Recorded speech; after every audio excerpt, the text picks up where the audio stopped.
Welcome to everybody this afternoon, and thank you for joining us. I know many of you are joining us from across the country and a number of others from across the globe, and it's terrific to have so many of you with us. I'm Mel Gow, the CEO of AVI. Let me begin by acknowledging the traditional custodians of the lands upon which we meet. For us, that is the Wurundjeri people of the Kulin Nation, and I'd like to pay my respects to the elders past, present and emerging. Today's session explores the work of the Blue Pacific Pro Bono Collaborative, and in particular, we take a deeper look at one project, a proposal for the first UNESCO Global Geopark in the Pacific. There'll be a Q&A session at the end, so please feel free to write your questions in the chat and we'll get to them at the end of the formal panel discussion. The climate crisis is an existential threat to the Pacific and the region's defining issue. It is our shared challenge. Law in its many forms is an essential element of climate solutions. Some of Australia's leading and like-minded law firms approached AVI to support the design and delivery of a new program, leveraging AVI's experience in mobilising volunteers and leading capacity strengthening initiatives in the region. Together, we have formed the Blue Pacific Pro Bono Collaborative to use our collective expertise to respond and be part of the solution. We are providing pro bono, unpaid legal support to address the unmet legal needs of local partners working at the forefront of the climate crisis across Pacific Island countries. For the program's pilot in May to June this year, AVI mobilised 9 Australian volunteer lawyers who worked in partnership with 8 Fijian volunteer lawyers to provide pro bono legal advice to the Pacific community across 5 different projects, each addressing some element of climate change or energy transition. One of these projects is the UNESCO Global Geoparks program. Joining me on the panel this afternoon are Chris Owen, Pro Bono Partner and Head of ESG from Norton Rose Fulbright, Claire Robertson, Solicitor at DLA Piper, Florence Venture, Team Leader for Energy Security and Acting Deputy Director for Georesources and the Energy Sector from the Pacific Community, and Christina Leah Gale, Sustainable Tourism Manager for the Pacific Tourism Organisation. Thanks to each of you for joining us this afternoon and for sharing with us your experience of this collaborative. Chris, I'm going to start with you. As a member of the collaborative, could you tell us a little bit about the program's main objectives and what was the main driver for law firms like your own to come together to tackle climate change in the Pacific? Certainly, and thanks, Mel, and hello, everyone. Welcome to the session. And I'd also like to pay my respects to Aboriginal and Torres Strait Islander people on the call and to elders past, present, and emerging. I'm dialing in from Whadjuk Noongar country here in Western Australia. So I lead the national pro bono practice here at Norton Rose Fulbright. And for us, we're really always looking to see for new opportunities where we can make an impact in the community. And for us, environment and sustainability is a key part of our pro bono program. So delivering pro bono legal advice for free in that area. And obviously the climate crisis in the Pacific is a major existential issue at the moment, very big issue to tackle. And whilst there are a lot of initiatives going on in that region, I think law is perhaps an area that maybe hasn't had so much attention, but actually bringing about an energy transition, solving the climate crisis, putting in place new mechanisms requires legal expertise alongside all the other industry solutions. And so that's really, I think, what this stood for us. This was an opportunity for our people who do have that expertise to help work with Fijian lawyers in country, A, to immediately assist on projects, and B, to help capacity build in the region to strengthen ongoing legal skills in Fiji and across the Pacific more broadly. Thank you so much, Chris. Florence, we talk about, we're going to focus on the Geoparks project predominantly tonight, but there are in fact 5 projects that the Australian and Fijian law lawyers worked on together. Could you just tell us a little bit about the other four? Tell us a little bit about each of the projects that the lawyers worked on together. Yes, thank you so much. And I'm very happy to be here today and be part of this panel discussion. Maybe first, a very few words on about the Pacific Community. Pacific Community SPC, we are the principal scientific and technical development organization in the Pacific region. And we support the Pacific Island countries, their development through science, knowledge, and innovation. And we cover more than 20 thematic sectors that are key to the Pacific development, with a strong focus on climate change, but not only. We focus also on education, coastal and ocean fisheries, geoscience, ocean, human rights, social development. So a lot of different thematic sector covered. And we also are owned and governed by our 27 country members. We have this includes 14 Pacific Island countries that are small island developing states and 8 territories in the Pacific. So from my side, I'm working in the Geoscience, Energy and Maritime Division. And we are implementing several projects alongside the country government, focusing on climate change, mitigation and adaptation. And so, as you mentioned, the volunteers collaborate with SPC on 5 different projects. Well, the first one is the Geoparks, that will be the focus of this panel discussion, but it was not the only project supported. The volunteers also supported a project that we call Waste to Energy Solution, which is a project implemented in 5 Pacific countries to identify relevant waste to energy technology and implement pilot project to produce energy with waste. So it produce electricity or biogas with waste. So this is one project. We also had support on to implement Pacific. It's a framework. It's a framework that we use to strengthen partnership and coordinate the actions in the energy security sector in the Pacific. So we also had some support on this framework. We also had support in the project that we call Energy and Gender Project. It's an action plan to ensure that women play a key role in the energy transition, because participation of women can really foster the transition towards a cleaner energy future. And the last one was the MPLAT Climate Change Project, which is a project focusing on to support countries in their review of their energy policies and strategy to make sure that the energy transition happens. Thank you. Thanks so much, Florence. And obviously a very diverse group of projects. And the really special and unique part, I think, also is the lawyers went in country and then continued to support you remotely and virtually when they're back in their law firms. So it's been an ongoing support, which has been excellent. Claire, you were one of the very first volunteers to be mobilised under the Blue Pacific Pro Bono Collaborative. Tell us a little bit about why you put your hand up to volunteer and what appealed to you about the projects. First of all, thank you for having me on this evening. It's great to be able to sort of articulate the fantastic project that was the Geoparks program and the Blue Pacific Pro Bono Collaborative.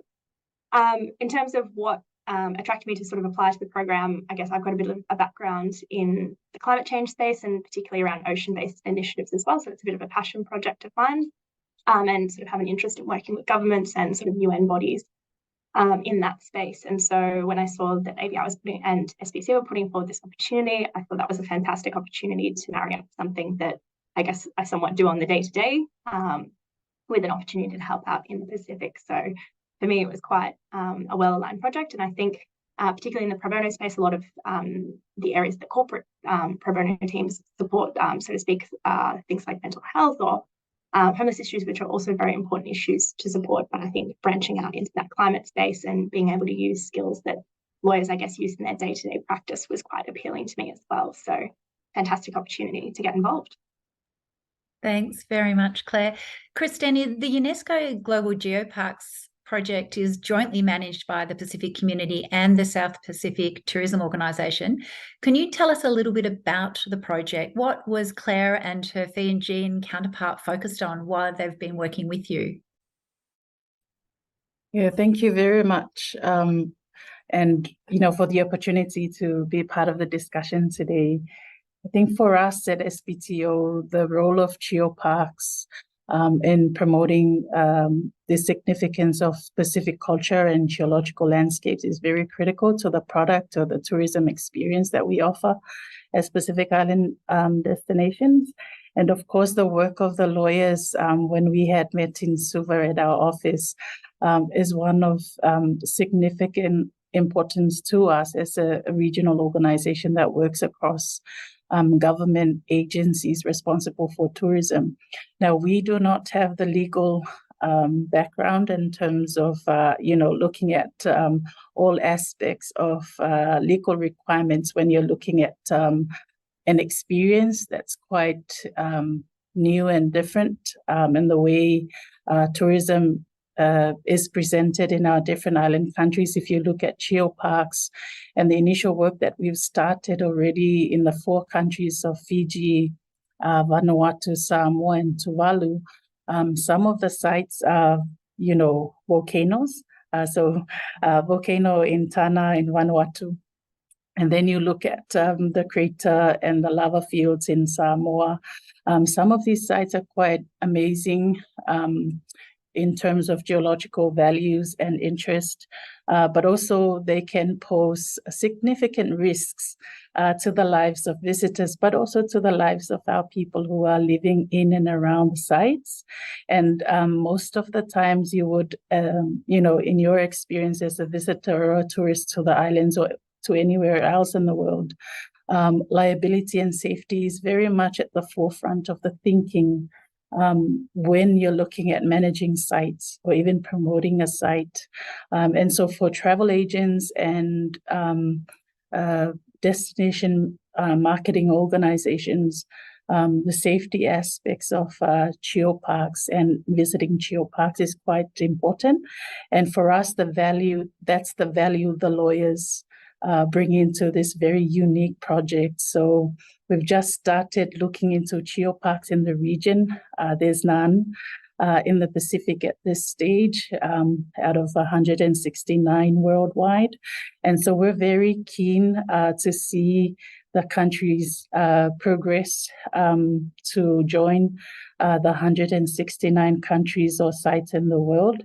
But for us, again, it's the awareness of the legal considerations that we need to take into account when we are developing new products and experiences for visitors. So that's the value the lawyers bring.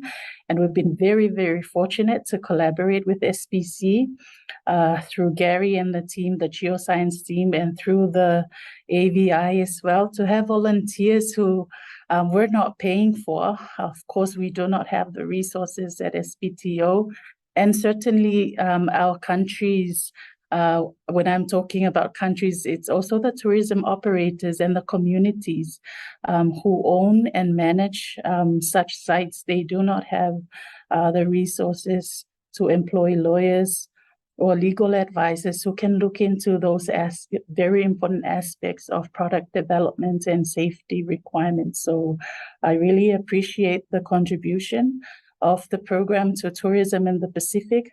This is a very unique opportunity to relook at how else can we, benefit our communities from tourism, and really not letting, let the eagerness of getting back on our feet after the COVID-19 pandemic blind us from the importance of taking safety measures and considering those liability issues that will impact the economic sustainability of businesses and communities working in these sites when something happens. So, thank you very much again to the contribution of our lawyers from Australia, and also the contribution of AVI in connecting us with the volunteers.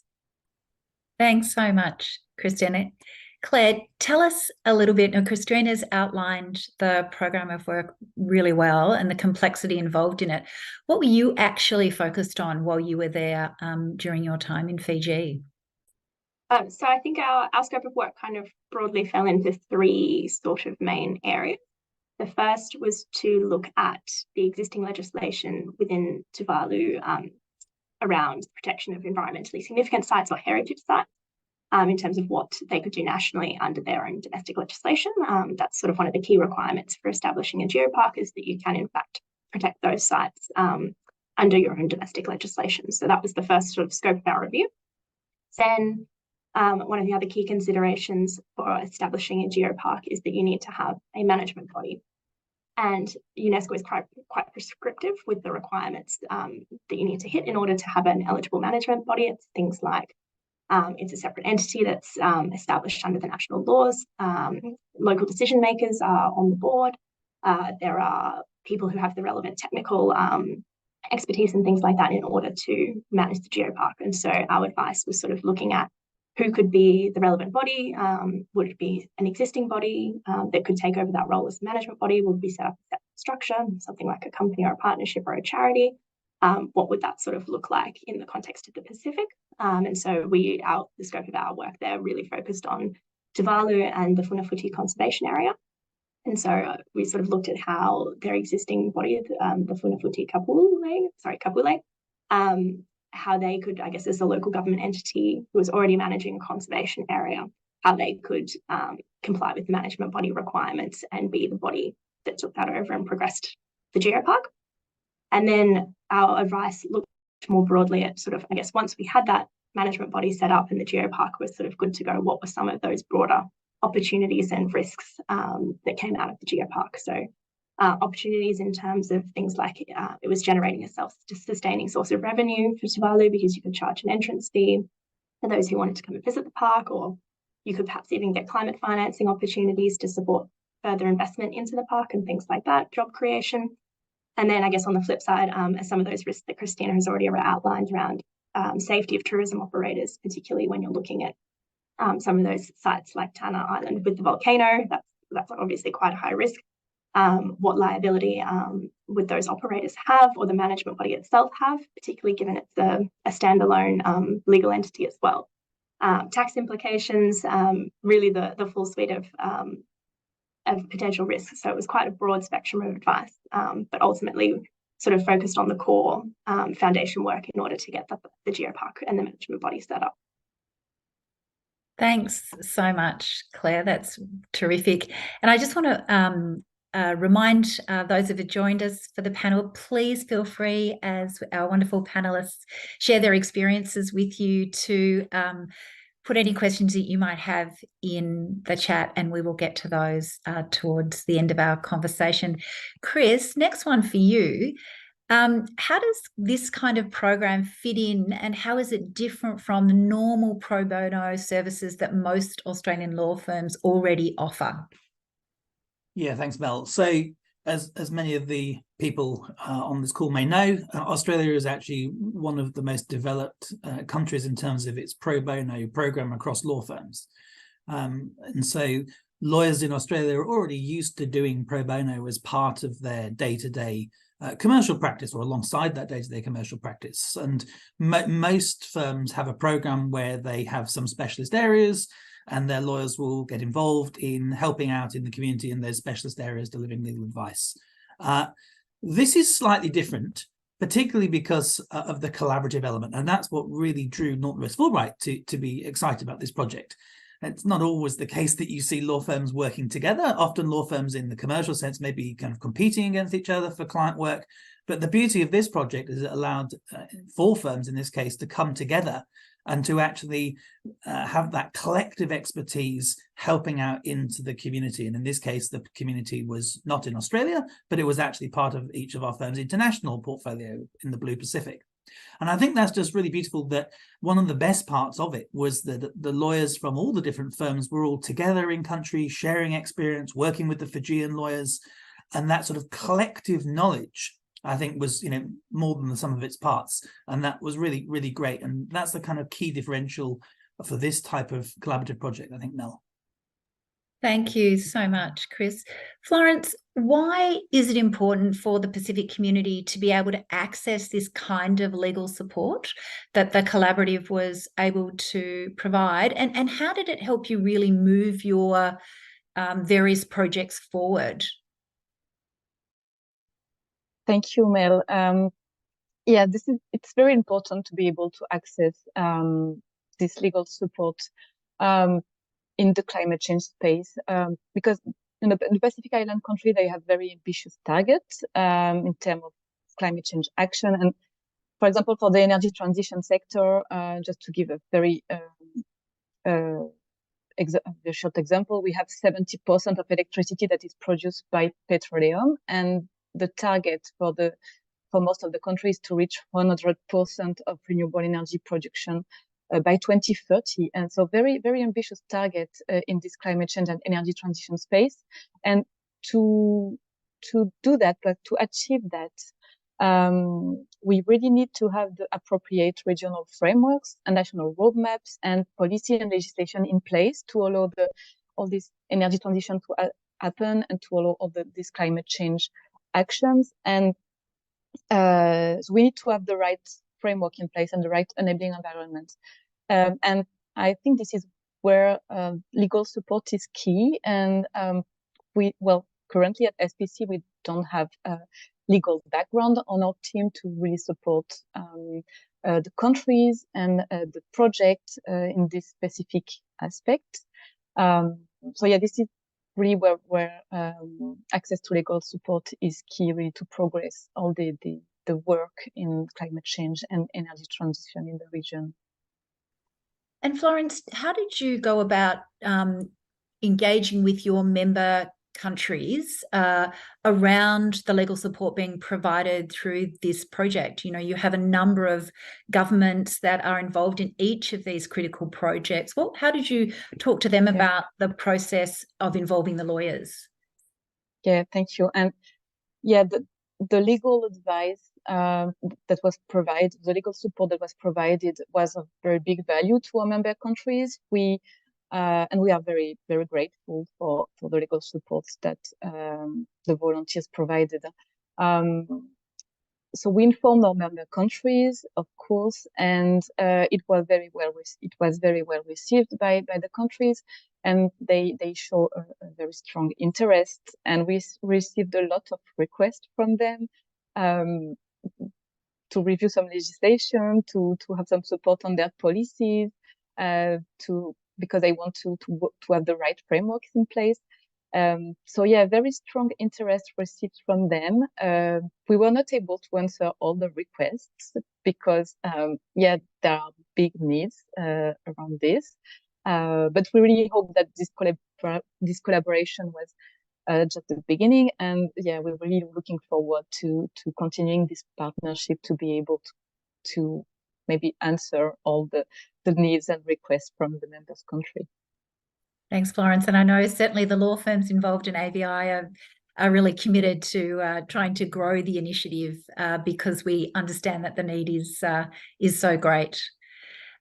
Christina, you had an opportunity to meet with the volunteers during their stay in Suva and to discuss how this initiative could benefit South Pacific Tourism Organisation. Can you tell us a little bit more about how legal support could further benefit the UNESCO Global Geoparks program? How could it help address some of the legal challenges that the project presents? You've outlined a few of them, but just tell us a little bit more about the project and the legal challenges from your perspective. Yeah, thank you, Mel. So in terms of the work that we've already discussed with the team, what is important for us is, as some of the panelists have already shared, the importance of legislations and policies.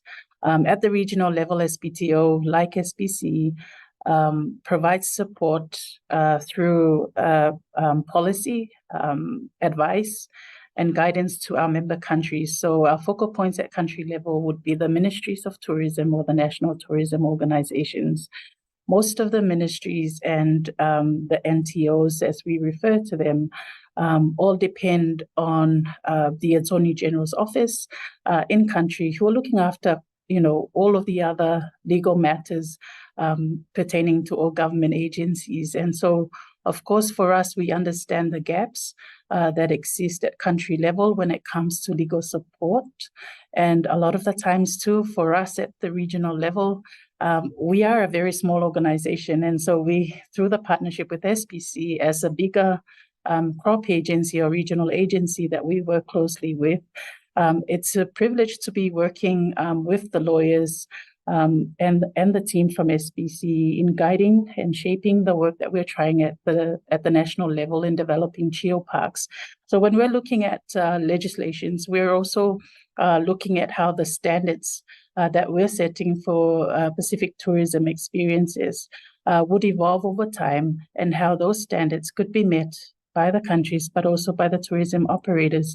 Now, when we look at community level, there is very limited legal support, or none at all, that's existing at that level. And so, of course, it's the role of government and partners like SPTO and SPC to fill the gaps. And so that's why this partnership is very important. It will inform policy development, but also inform awareness and capacity development programs that will be implemented in the future in how we can sustainably plan and manage the development of sustainable tourism opportunities within the geopark sites. Now, we also see the diversity of the geoparks that are the sites that are being proposed. So we see, Tana in Vanuatu, but also we see, the atoll formation in Funafuti, an atoll island in the region. So very different landscapes and specifics for that matter. And so we have to be looking at the conservation side, but also we look at how nature, culture, as well as our traditional monitoring systems within our Pacific communities all converge when we're looking at site-specific governance and monitoring when moving forward. So whenever our visitors are visiting the sites, we are given confidence and guarantee that at least some prior or risk management planning has taken place through the legal support of the lawyers that are coming through the program. And so we're hoping that as we move forward in the design of the geoparks in the Pacific, we could definitely strengthen those types of supports so that the Pacific Geopark project can effectively contribute to sustainable livelihoods of our communities in the region. Yeah, thank you very much. Thanks, Christina. Claire, for you, the pilot was a really great opportunity to assess the impact of the program and to sort of implement and learn lessons for any future programs that we might engage in and support with SPC or other partners. What would you say were the main lessons learned from your perspective? And secondly, what were your personal and professional takeaways from your experience during this program? So what were the broader programs lessons learned? And then for you personally, what are you taking away from this? Good questions. So I think for me, the main lessons learned are probably two. I think one being the importance of having local lawyers involved in the program and in the process. For us, we were working day to day with local Fijian lawyers, and while a lot of the work that we were doing was focused in Tuvalu, their experience in the Pacific and what we typically expect, the cultural differences, the legal structures and how that sort of sits with traditional practices and traditional legal systems was really fascinating. And I think we wouldn't have had anywhere near, the level of detail and understanding without their support. So I think it was critical that moving forward, any of those sort of programs really do involve those local lawyers. And for us, it was also a fantastic opportunity to be able to engage in some capacity building and skill sharing, things that we've picked up as lawyers back home, and sort of be able to take them with us and share why we might structure a draft of an advice this way or do things like that. So I think that was a fantastic opportunity for all of us to engage with the local lawyers as well. I think as well, it was really great to see that the projects themselves were being led from the local and regional organisations as opposed to, I guess, coming in from outsiders. And I think that really made sure that the projects were what the organisations were actually wanting. It was the advice that they actually needed in order to progress forward. So for me, I thought the program was so well structured and really actually met the deliverables and the needs of the organisations that we were assisting. So I think certainly lesson learned there is to keep doing that, and it's really critical to ensure that that support is actually provided. For me personally and professionally, what are some of the takeaways? I think professionally, I think it really hits home the critical role that lawyers can play in solving the climate crisis. While we do spend a lot of time sitting behind our desks, and that might not seem like you're sort of getting us anywhere, I think by the time you put that in the context of the whole climate community, the climate justice community, being able to provide that support to organisations that don't have the legal backing to move things forward, or where the focus has been on the development of the project and not necessarily how it's implemented in the context of legal obligations, potential risks and things like that. I think that's especially quite a big takeaway is the role that we can play. And then personally, I think it's my biggest takeaway is just how valuable it is to be part of this broader climate justice community. And as Chris was sort of saying, the fact that we were all able to be in Suva together and work across firms and really build and collaborate, for me, that has been such a fantastic opportunity. And I've stayed in contact with all the lawyers that I worked with, and we're even collaborating on a few things outside of the program. So fantastic opportunity and fantastic program. Thanks so much, Claire. And I know that it is an intent of the program as it grows to invest in alumni for a couple of reasons. One, so we have some really terrific volunteer lawyers who may be able to go back in and focus on other climate projects quite easily, and also to build a climate legal alumni across the Pacific, including Australian lawyers. So that is certainly part of the intent as we seek to grow this program, and just really appreciate you being one of the wonderful guinea pig volunteers as we sought to stand up this project. Thank you so much. Florence, kind of a similar question for you, really, from an organisational perspective. What would you say were the key outcomes for this partnership for the Pacific community and for the projects involved? And what were some of the main lessons from the pilot that you would like us to be thinking about longer term as we seek to scale this project more broadly? Thank you. So in terms of key outcomes, so as I mentioned before, we received support on 5 different projects, very different. So the deliverable and the support provided was very different from one project to another. But maybe to mention some example of key deliverables that we had was, like, for example, we had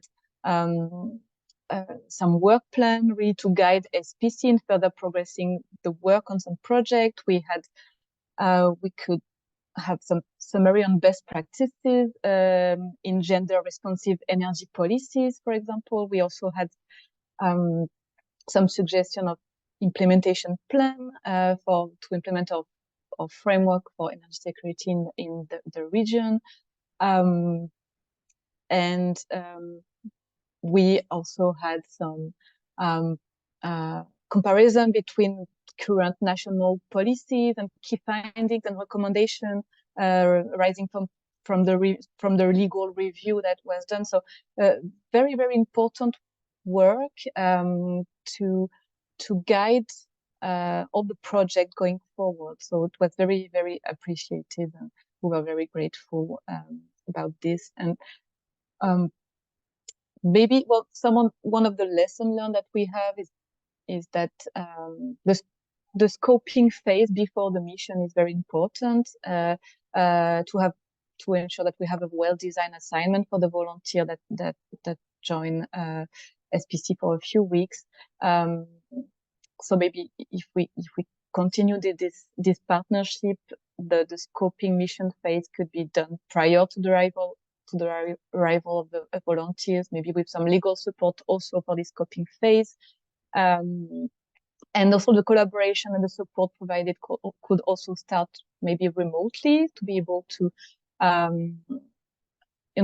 the volunteer can also familiarize themselves with the project before their arrival, and so we can use the time spent in Suva the most efficiently possible.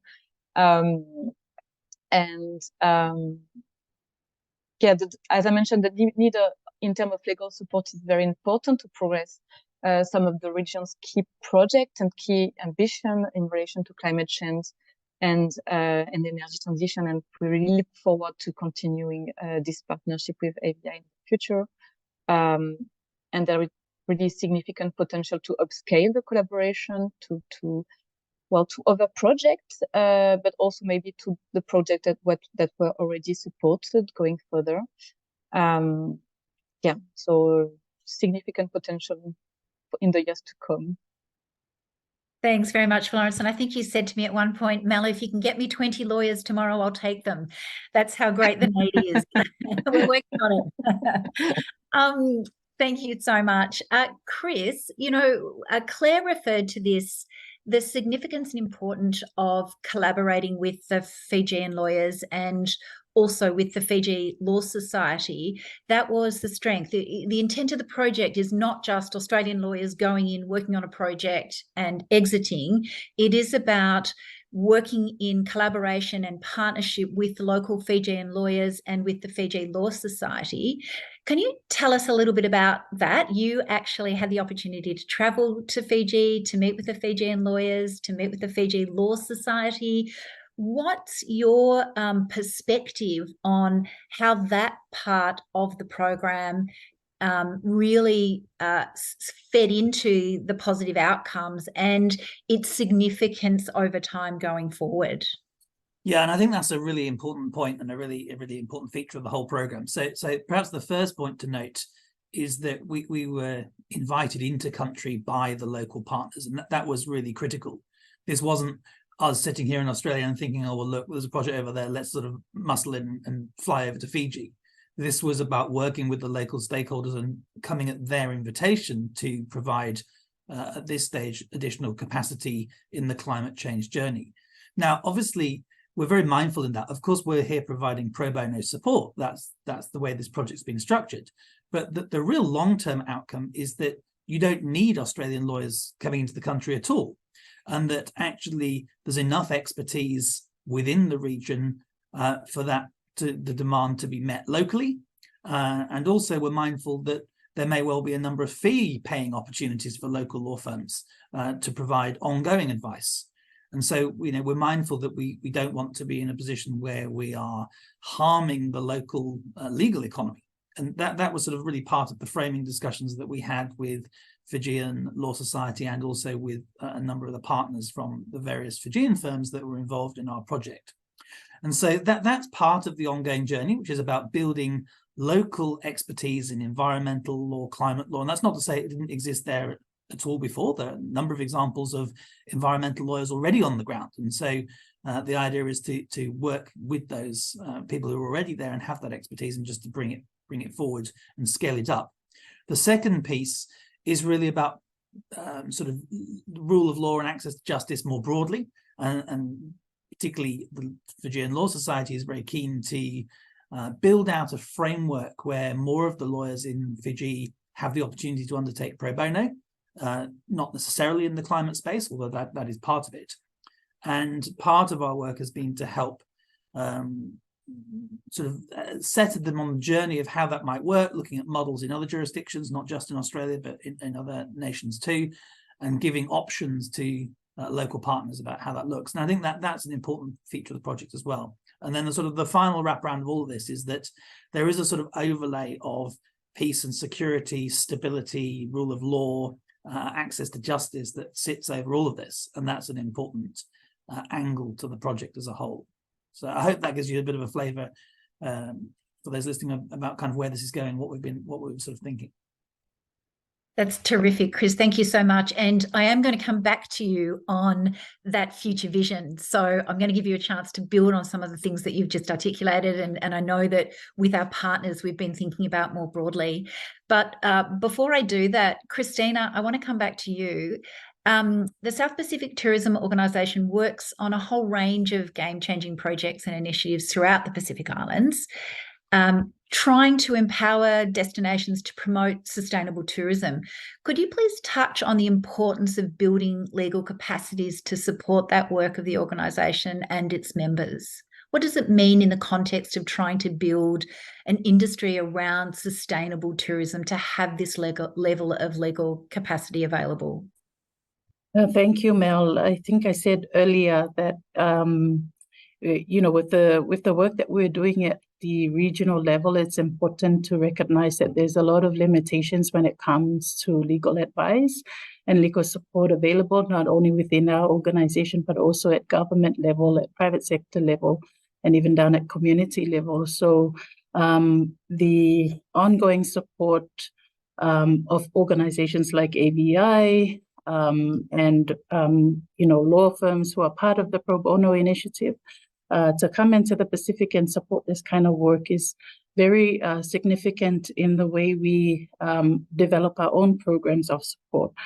So at the regional level, we've looked at the future of tourism for the Pacific Islands, and that is one that is resilient, that is inclusive, and that is prosperous for all. And so to be able to deliver on such a very broad vision or aspiration, it's important that we have governance systems in place, strong governance systems in place. Policies and the legal frameworks need to be strengthened.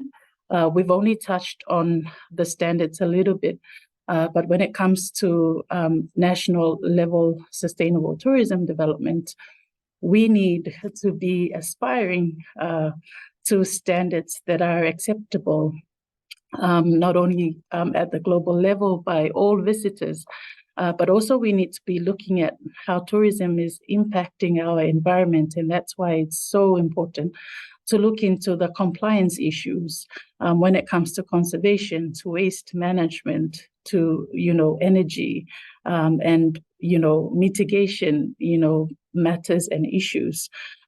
There's a broad range of challenges that tourism brings, and so if we do not have a strong legal framework or legal advice or legal support to guide government and private sector, as well as partners and communities who are working in the tourism industry, then we may be facing a lot of challenges in the coming years. And we will never be able to then achieve our aspirations for a sustainable future for the Pacific Islands through tourism. And so that's why this kind of program is very, very critical and important for us. We cannot do the work that we do if we are not looking into strengthening the legal services that are available to policymakers, but also to practitioners on the ground. Thanks so much, Christina. And Chris, final one back to you before I open it up. And we do have a few questions from those who have joined us. We know that there is immense need. Florence is, tells us that often, and we're very cognizant of that ourselves. There are currently 4 law firms who are founding members and who remain committed to the partnership. What is the vision for the collaborative going forward that you see, and the opportunity for ongoing support more broadly? Yeah, and I see there's a few questions that kind of pick up that theme. We might come on to those, I guess. So just broadly, the next phase of this really is about scaling up. And that really involves 2 different aspects, both in terms of the projects themselves that lawyers from Australia can assist on at the invitation of country. So beyond just the initial projects within the pilot phase. And then the second is the number of countries in which this collaborative operates. So in the first phase, obviously, this was in-country to Fiji. Some of the projects, as we've heard, have a play into other countries, but actually the region is sizable. And I think there is scope to go into other countries, obviously, at their invitation. So those are the kind of 2 high-level things. I think there's an interesting blend about the length of time spent in country, and picking up one of the questions talks about that, how long we spend in country, the possibility of actually empowering additional local lawyers within country to effectively operate on the ground and to liaise with the collaborative back in Australia, and also probably stepping up the amount of desk-based work that is then done back in country. So I personally see a sort of blend of increased in-country deployments, additional resource on the ground permanently in country, supporting developing capacity in Fiji and beyond, and then increased desk-based work back in Australia. And I think certainly our firm is open to the collaborative growing in terms of number of member firms being part of that, if there's additional firms wanting to come on board, ready to sort of meet the commitment that's required of their lawyers being involved and invested. So hopefully that gives the audience a little bit of a flavour about where we're going. It's exciting times ahead, I think. Thanks so much, Chris. And you are right. We do have quite a few questions, and I'm just going to start by saying I don't think I'm going to get to all of them. My sincere apologies. But I would suggest that the level of questions we're getting is a reflection of the genuine interest in the program, which is really, really encouraging. I've had a few questions around sort of geoparks themselves. And so, Christina, Claire, I'm going to ask this one of you. Question from Ron. It's about, what is the main purpose behind setting up the geoparks? Is it to preserve the natural flora and fauna? Is it to preserve the natural environment for economic activity? Is it to provide protection against more extreme climate change? What is the most significant component around creating geoparks? And then a bit of a flow-on question. Are there any plans to have more than one geopark? I know it's going to be massive just to stand up one, but are there any plans to have more than one geopark eventually across the Pacific? So a bit of a double question. Christina, I might go to you first, and Claire, feel free to add anything. Thank you, Mel. And I'm currently looking at all the questions, and they all look at the definitions, and then I think a lot of elements about, what are the real benefits of a geopark. And I guess for us too at SPTO, just, to be honest with everyone, when we started the work on geoparks, this was one of the biggest and the first questions that we had asked SPC. What is a geopark? And they had taken us down the pathway of really learning the definition from UNESCO. So I've got the link to UNESCO's official definition of a geopark. But what I really want to take away in terms of really understanding that the geoparks is that it is, a single unified geographical area where sites and landscapes of international geological significance are managed within a holistic approach. So it combines a concept of not only protection, conservation, but also educating people and making sure that there's sustainable development that benefits local communities. And that was one of the reasons why we had jumped at the idea of a geopark. Honestly, in the Pacific, we are struggling with UNESCO World Heritage Sites. There's a lot of requirements. And of course, that's why we had to ask a lot of questions about geoparks.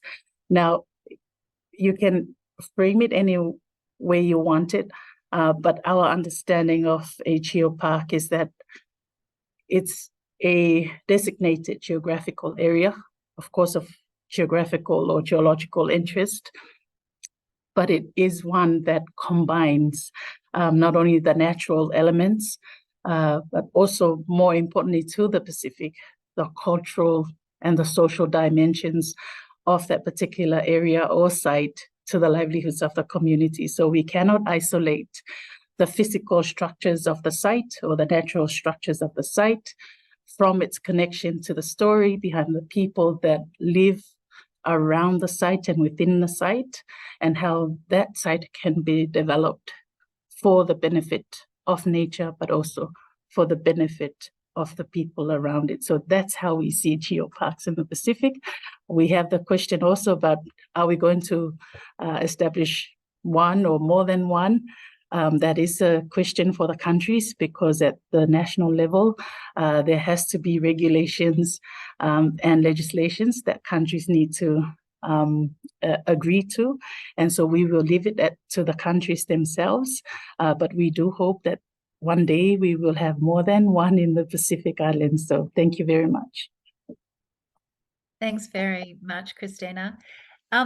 Chris, question for you. And you picked up on that often law firms are in competition with each other. Pro bonoism and this particular project really focuses on a different way of working. What would you say to other law firms about the benefits of being involved in a collaborative pro bono partnership like this kind of project? Yeah, I mean, my view of that is that for firms that are already keen on pro bono, this is really a golden opportunity to use the skills of your own environment and biodiversity teams. Most firms, particularly larger firms, will have fairly strong what at least this firm we're calling ESG, environment, social and governance teams, but that may be just pure environmental lawyers or biodiversity lawyers. And so this is an opportunity to use those skills in a really worthwhile setting.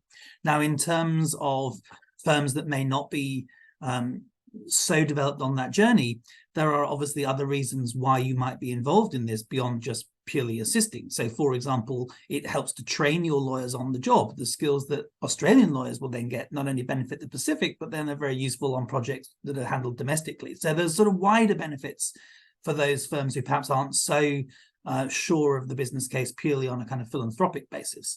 And the reality is that I don't see that the firms involved and the other firms that might come involved are competing in this sense in the work in the Pacific. We're not looking to somehow move into a charging world where we suddenly start charging our partners in the Pacific, having done the initial pro bono work. That isn't part of the collaborative or the model. So I don't see that as a threat to firms either, if they were sort of worried about that. Thanks very much, Chris. Claire, question for you. How has this experience shaped or changed you? Spending some time in Fiji, spending some time working on the project and collaboratively with Fijian lawyers. What's been that sort of personal shaping experience on you? That's a good question. I think personally for me, I think it really made me appreciate the privileged position that I am in as a lawyer who has expertise and experience in the climate space. I think as lawyers, we are very privileged to have that skill set and be able to help where we can. And so I think where there are more opportunities to get involved in that space and use those skills, that's a huge benefit. In terms of sort of working on the ground with our Fijian counterparts as well, I think I have an immense respect for as well for the work that they do in terms of juggling both, I guess, the formal legal systems and their traditional legal systems, and then sort of marrying that understanding together. And I think that sort of made me appreciate some of the difficulties in getting these projects off the ground, because you're not just dealing with one level of complexity, you're dealing with 3 or 4. So to be able to move those projects forward, and that sort of really made me appreciate that. Thanks very much, Claire. There's a question here, and Florence, I know you've got a perspective on this, and I know it's one of the lessons coming out of our pilot around whether or not the time spent in country for the volunteers was long enough, and also that balance between sort of short-term and longer term. And as I said, the lawyers spent just over 2 weeks in country in Fiji working directly on the projects, but that wasn't the end of their pro bono commitment. So actually they are committed to continue working on those projects remotely, and we may send another lot of lawyers in to continue working on those projects over time. So it's not just 2 weeks in country and the lawyers are out again. It's a very deliberate longer term commitment to the projects themselves, and they might be the same lawyers or they might be different lawyers that come in over time.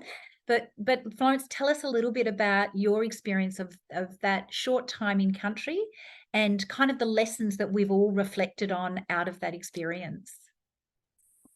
Thank you. And yes, that's a very good question.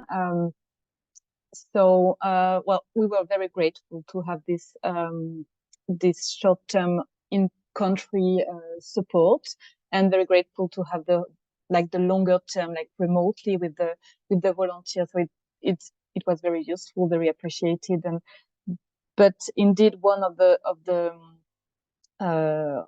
requirement or the need that we would have is it's always very, very useful to have a long-term support. Also, you know, in the team at SPC, for example, a longer-term support is always very, very appreciated and useful.